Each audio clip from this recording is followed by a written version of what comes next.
આજે special demand પર Gujarati style પૂરણપૂરી બનાવવાની છે. તો તમે એકવાર મારી રીતે પૂરણપૂરી બનાવશો ને તો તમે પહેલી વાર પણ બનાવતા હશો ને તો પણ પરફેક્ટ જ બનશે અને પહેલી વારમાં જ આવી સરસ ફૂલીને પૂરણપૂરી તૈયાર થશે. તો ચાલો જોઈએ રેસીપી. સૌપ્રથમ 2 કપ તુવેરની દાળને અડધો કલાક ગરમ પાણીમાં પલાળીને દાળ ડૂબે તેટલું પાણી એડ કરીને એક વિસલ કરી લીધી છે. તો તમે જોઈ શકો છો કે દાળ એકદમ સારી રીતે બોઇલ થઈ ગઈ છે. આપણે આવી જ સ્મૂથ કન્સિસ્ટન્સીવાળી દાળ જોઈએ છે. ત્યારબાદ એક કઢાઈમાં 1 ચમચી ઘી એડ કરી તેમાં બાફેલી દાળ એડ કરી લઈશું. હવે 2 વાટકી દાળ સામે 2 વાટકી ગોળ એડ કરવાનો છે. જે રેગ્યુલર બનાવતા હોય એમને માપની જરૂર ના પડે, જોઈને જ આઈડિયા આવી જાય કે કેટલા ગોળની જરૂર પડશે. પણ જે લોકો પહેલી વાર બનાવતા હોય એમને ના ખબર પડે, એટલે એમને વાટકીના માપથી ખબર પડી જાય. હવે આ પૂરણને સતત હલાવતા રહેવાનું છે જ્યાં સુધી પૂરણ ઘટ ના થાય ત્યાં સુધી. લગભગ 20 થી 25 મિનિટ લાગશે પૂરણને ઘટ થતાં. પૂરણ તૈયાર થઈ ગયું છે એવું નક્કી કરવા માટે આવી રીતે તાવે તો પૂરણમાં ઊભો રહે તો પૂરણ રેડી છે. અને આ સ્ટેજ પર આપણે ગેસ બંધ કરી દઈશું.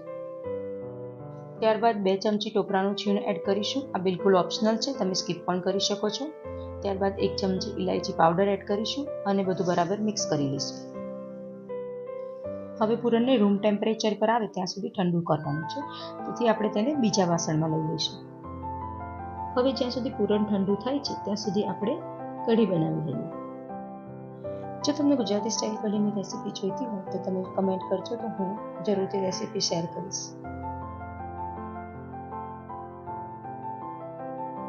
હવે આપણે મગની છૂટી દાળ બનાવી લઈશું. એક કઢાઈમાં 2 ચમચી તેલ મૂકી તેમાં રાઈ, જીરું, હિંગ, લસણનો વઘાર કરી મગની દાળ એડ કરીશું. તેમાં બેઝિક મસાલા એડ કરી જરૂરિયાત મુજબનું પાણી એડ કરી ઢાંકીને 10 થી 15 મિનિટ માટે થવા દઈશું. હવે લાસ્ટમાં સાથે સાથે આપણે ભાત પણ બનાવી દઈશું. તો ચાલો હવે આપણે પૂરણને ચેક કરી લઈએ.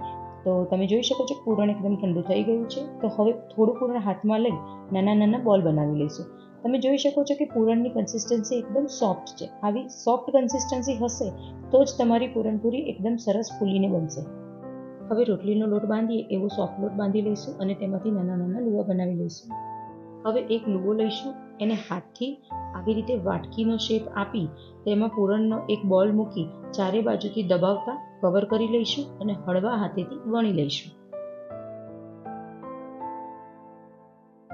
ત્યારબાદ પૂરણપૂરીને જેમ રોટલી શેકીએ તેમ બંને બાજુ શેકી લઈશું અને બંને બાજુ શેકાઈ જાય પછી ફૂલ ફ્લેમ પર એકવાર શેકીશું તો પૂરણપૂરી પહેલી વારમાં સરસ રીતે ફૂલી જશે.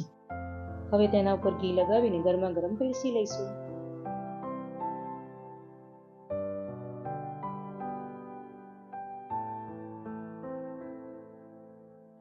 જો તમને મારો આ વિડીયો પસંદ આવ્યો હોય તો લાઇક, શેર એન્ડ સબસ્ક્રાઇબ કરવાનું ના ભૂલતા.